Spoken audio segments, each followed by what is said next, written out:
Here.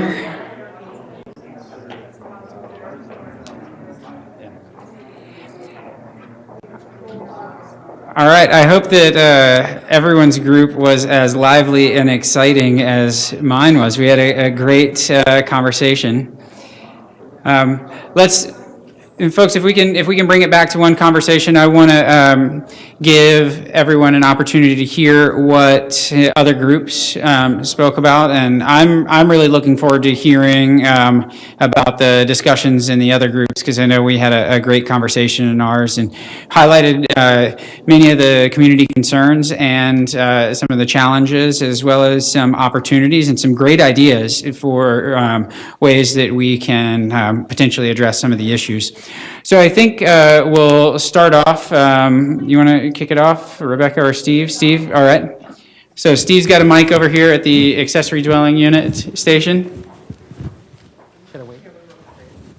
All right. For it. Okay.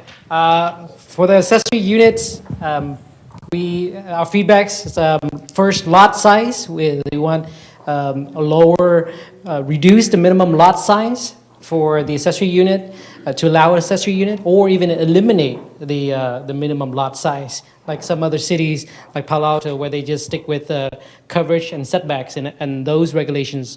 Some of the folks thought that was enough, and they can eliminate the lot size. We have size of the accessory unit input. The size of accessory unit based on the state law only applies to the attached accessory unit. And some of the folks were just kind of, why can't it be the same for the detached as well?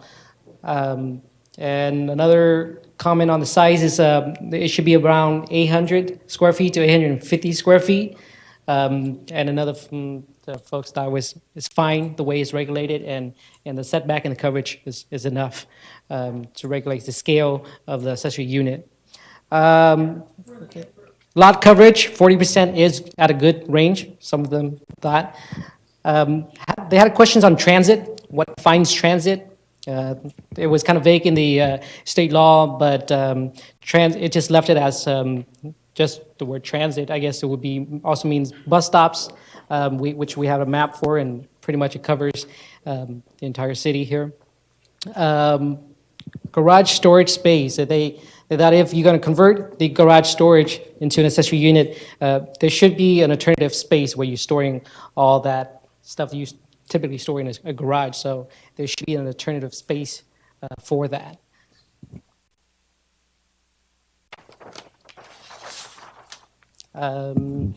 Height. One proposed 1.5 story for a detached accessory unit. Whereas right now we only have 14 feet maximum for detached accessory unit. So they're proposing 1.5 stories detached unit, but not higher than the main dwelling unit and the dwelling units of the immediate neighborhood. So that way you're not overseeing or appear larger than the adjacent neighbor. And they want to build an accessory unit on the detached garage. Right now, you can only do that in current code. You only do that with a variance. Otherwise, it's just, if it's detached, it has to be just single story. Overall, one more, design compatibility with the main dwellings. So they just encouraged design in such a way that is compatible with a roof pitch, which we have some of these in our design guidelines already. And overall, it's a positive progress.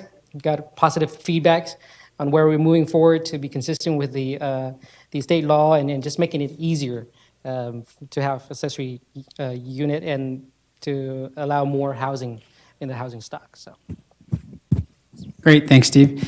Ella, you want to do the public outreach policy and a quick synopsis of that?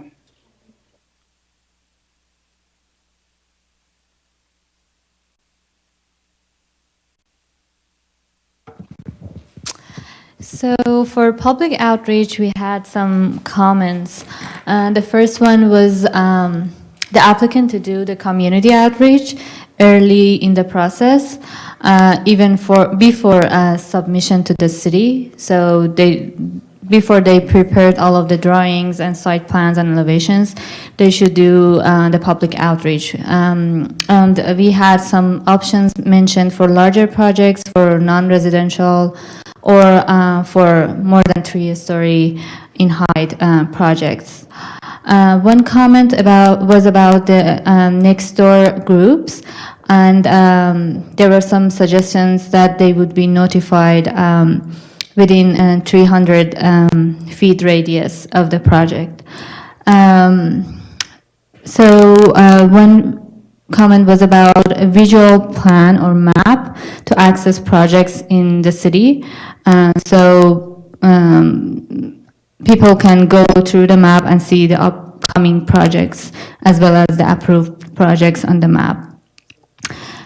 Education of the residents about transit-oriented development, about urban renewal, about density should be done as part of the city outreach in the middle of the, for example, in the middle of the council meeting, so people would be present and listen to. The project website should be updated once a month to include upcoming projects and approved projects. One other thing was about, so the city should ask the applicant or the developer to pay for notices that would be go out to the different radiuses for different projects. One other comment was about mailing radius for large projects to be 1,000 feet radius, or for 1,000 households, whichever is greater. What else? So for upcoming projects, City Council website should update the agenda, even if it's not defined, the exact date is not defined, but people can know that this project is coming to the council. One other comment was increasing the radius for significant interest projects to 0.5 mile. What else? The on-site noticing for single-family residential and for duplexes for small projects should be 2 by 3 instead of 11 by 17 size. And I think that was all for the public outreach policy comments. Nisha, you want to take the single-family process? So for the single-family review process, there were comments about if there are no complaints, then the project should not go to AC, and for up to 4 bedrooms and a 1-story residence, single-family residence. There was a comment about if comparison between full demolition versus if they are just adding a bathroom or a bedroom. Just comparing that and seeing like whether both of them should go to the AC or not. Also, there were a couple of people who support the single appeal process. There was a comment about making it simple. There was a concern for the right of existing single family owners. There was also a comment about the Airbnb conversions of single family residences. And another comment about using FAR instead of lot coverage. So they wanted like lot coverage to be used instead of the FAR. And the last comment is about having open carports instead of garages to avoid storage only. And people use their garages to store and they park elsewhere. So that was the last comment. Great, thank you. And last but not least, Anna. Okay, so we had a very lively, healthy, robust conversation in the back. I'm going to go through all these points, but first I'll paraphrase slightly and then I'll go into more specifics, so just bear with me. I think overall, a lot of the group members agreed that there is a difficulty from a land use planning policy perspective to enforce to distinguish between what is a family, what is a housekeeping unit, how we define a boarding house. And so what we really need to do is target the symptoms and the problems. And the problems that were identified were the noise and the parking issues and the trash, and looking at those that we can target specifically. So ideas that came up, so in targeting those main issues, can we look at enforcement? Can we look at landlord consequences, issuing fines, tickets, citations? Should we keep with our current blue tag warning, or do we need to look in doing a series seminar for students where they can learn how to better engage with the local community and be upstanding, shall we say, members of the community, and actually engage in the communities that they live in? Do we need to look at trash pickup options so that we keep the trash and furniture outside to a minimum? Do we need to have a point system? Should there be annual inspections? Let me look here, because I wrote quickly, so I rewrote a lot of things.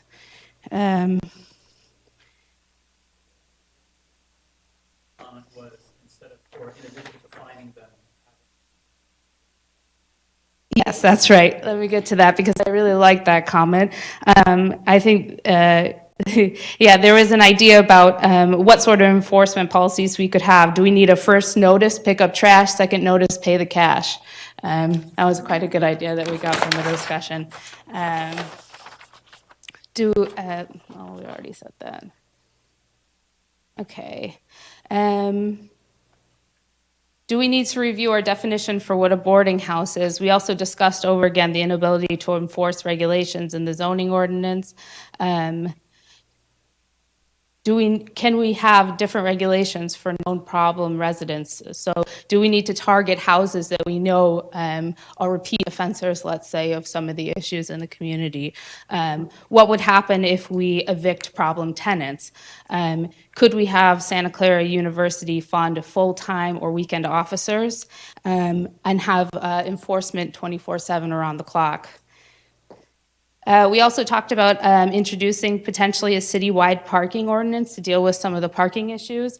And this could be in a variety of different forms. Perhaps we have parking permits that would be 2 per household, or identifying certain parking designations on the street.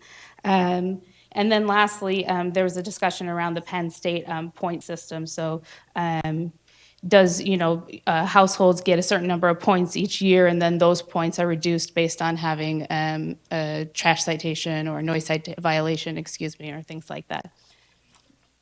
If I've missed anything, let me know.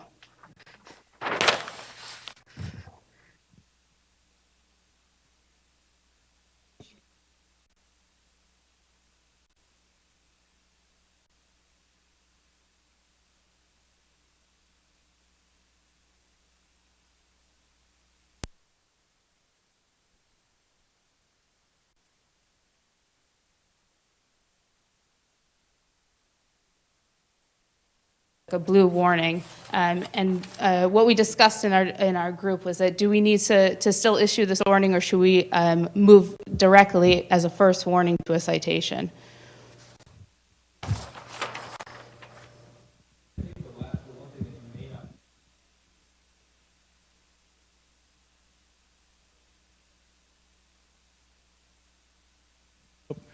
I think the one thing that you may not have captured is the amplified music component, and Joanne's been talking about this for a while, and that would be not restricted from 10 o'clock at night until 8 o'clock in the morning, but expand those windows, because it's pretty clear that that is creating some issues within the neighborhood with those people that live there that are listening to amplified music. We understand that there's permits that are required, but oftentimes that's beyond those permits that are actually being submitted and approved.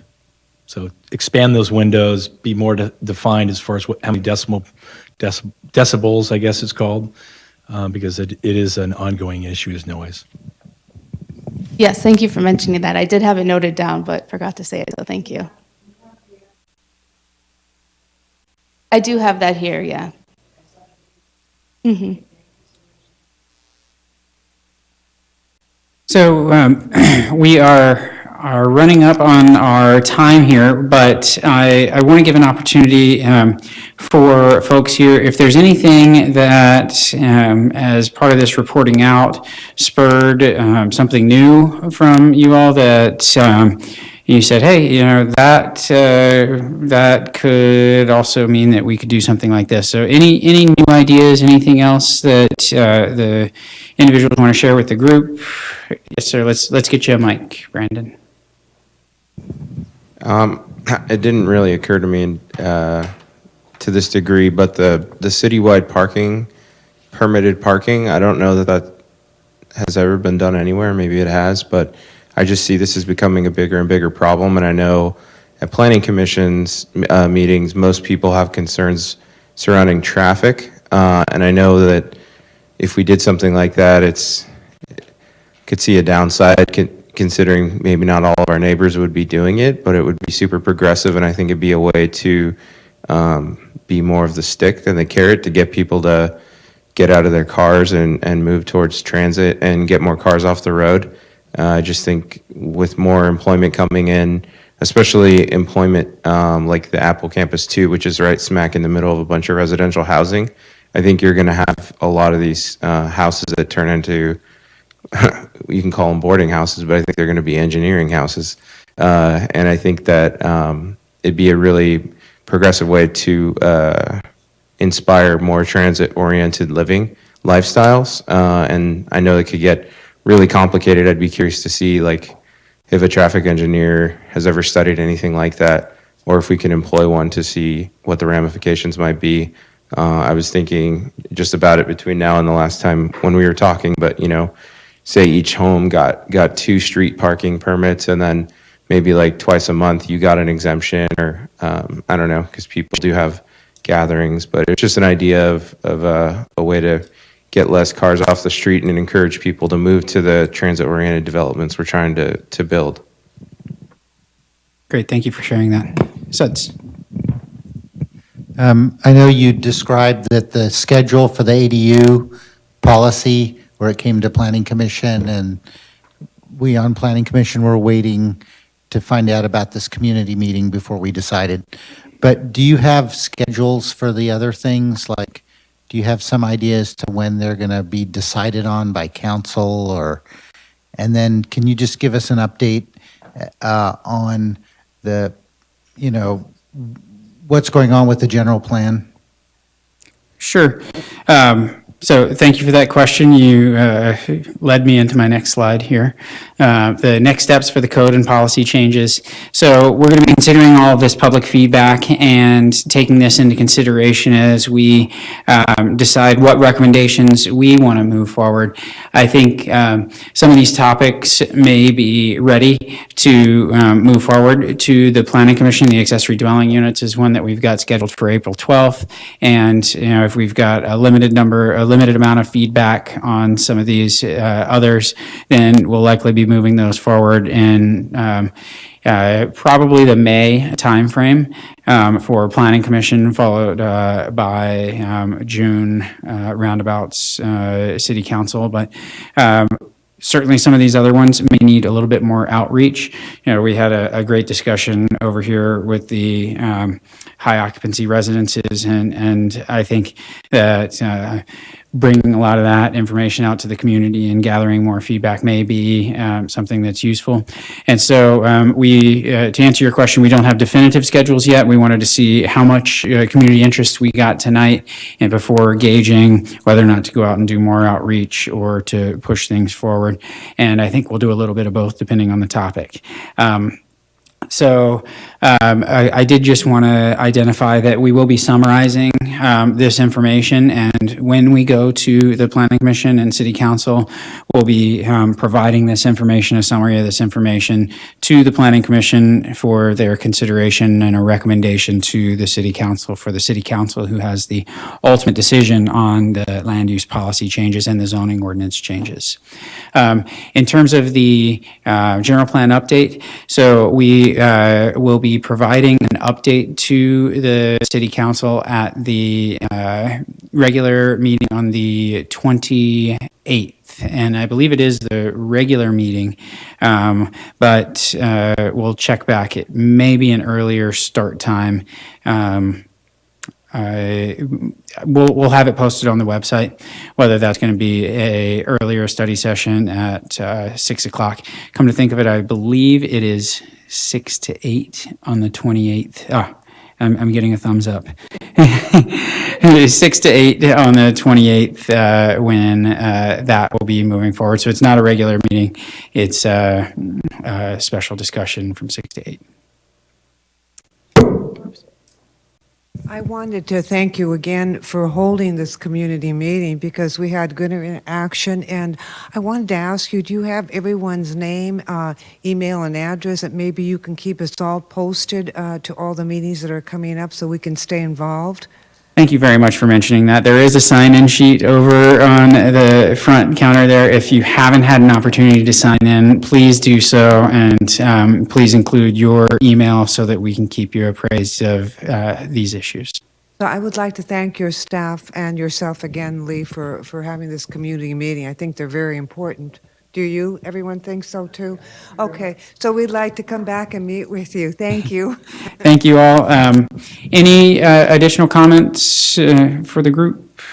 No? Okay, well, I really do appreciate your engagement. This was a great discussion this evening, and I thank you all for coming out and for your commitment to helping make Santa Clara a better place.